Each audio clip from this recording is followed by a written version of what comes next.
అయినట్లే దీంట్లో ఉన్న health benefits వచ్చేసి హెయిర్ గ్రోత్‌కి చాలా హెల్ప్ అవుతుంది. డయాబెటిస్ కంట్రోల్ చేస్తుంది. లివర్‌కి సంబంధించిన డిసీజెస్ రాకుండా కాపాడుతుంది. మన ఒంట్లో ఉన్న బ్యాడ్ కొలెస్ట్రాల్‌ని తగ్గిస్తుంది.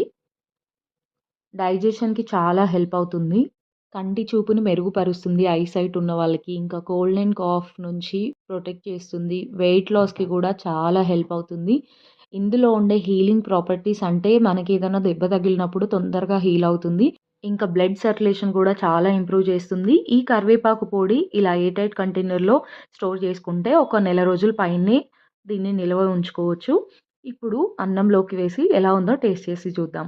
ఇలా వేడి వేడి అన్నంలో ఒక ముద్ద కరివేపాకు పొడి యేసుకొని తింటే చాలా బావుంటుంది టేస్ట్ కూడా. తినే ప్రతిసారి ఇలా ముందుగా ఓ 2 ముద్దలు కరివేపాకుతో తినడం వల్ల హెల్త్ చాలా బావుంటుంది. ఈ రెసిపీ మీకు నచ్చితే గనుక please like and subscribe. Thank you for watching. By by. Take care.